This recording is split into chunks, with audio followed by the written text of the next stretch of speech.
Hello.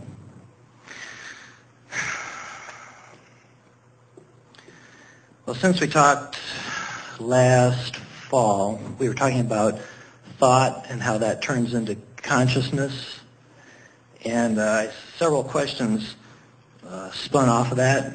And I guess the first thing was the idea of thought turning into consciousness, and then what is consciousness in terms of law of attraction? Does law of attraction hold together who we are in terms of our thoughts? I was just trying to put a little better handle on what consciousness really is.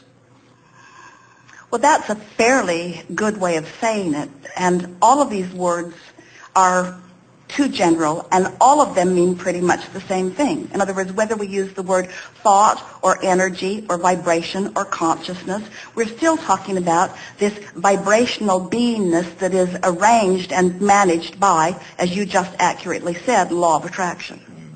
So if you want to sort of define it in a way that might make it easier to get your mind around it, there's another one, is to say that there is thought, and let's call that the smallest particle in this sequence, and then there is emotion that indicates where the thought is in relationship to the thought that the inner being thinker is thinking. And of course, all this thinker that is you in your physical form and the thinker that is your inner being is much more than just a thinker. You are consciousness, because you cannot separate yourself from the singular thought that you're thinking right now, because the thought that you're thinking right now only represents a cadre of thoughts that you've been thinking. And so consciousness would be as we say that law of attraction is gathering the cooperative components, let's call that gathering consciousness, just for the sake of clarity in your question, you see.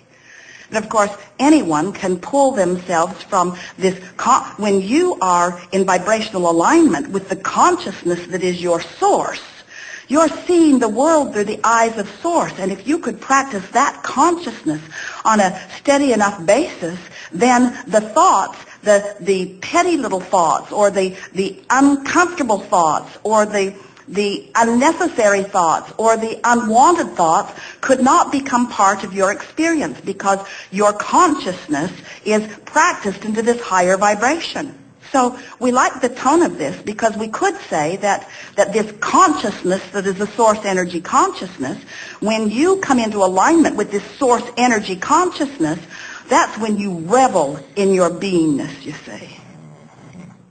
I've been feeling that recently as part of coaching, and my wife and I do workshops, private workshops, to do with law of attraction, and I felt that amazing feeling of alignment. And I want to do that more. In fact, that kind of leads into my next question, which had to do with career. You sort of answered it. But before you go further, we want to help you to understand what you're feeling. Okay. So when you are in a presentation mode, like our friend with his conducting of music, or in a situation like this where we are consciousness that is focusing together and then together coming into alignment, this consciousness that we come into alignment about, what you're feeling is your alignment with that broader consciousness, but you're also feeling your audience's participation in it. That's why it feels more when you're in the process of your presentation than it ever does when you're in the process of preparing your presentation. So the rush I'm feeling is really the energy starting to move, or moving, accelerating when we're having the conversation. Yes. We had that last night with a couple. It was a wonderful, wonderful conversation. Went on for hours about this subject. Yes. And everything. And again, as we were talking just earlier, that rush, when you feel that rush of energy moving, it means that the physical you is being elevated to a higher vibration. That's what that rush is. Right. Because energy is always moving. In other words, when you come into the consciousness that is you, that consciousness is always moving forward also. So it's sort of like,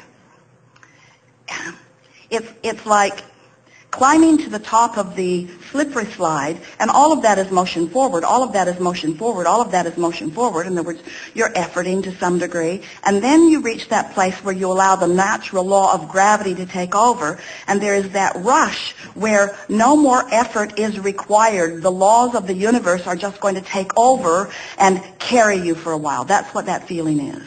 Okay. And it is ever present. You never reach the place where there is not another potential rush for you, because that's what we adore about these gatherings. Already today there have been 7, 8, 9 rushes of new thought that have not been there before, you see, already in this very short exchange.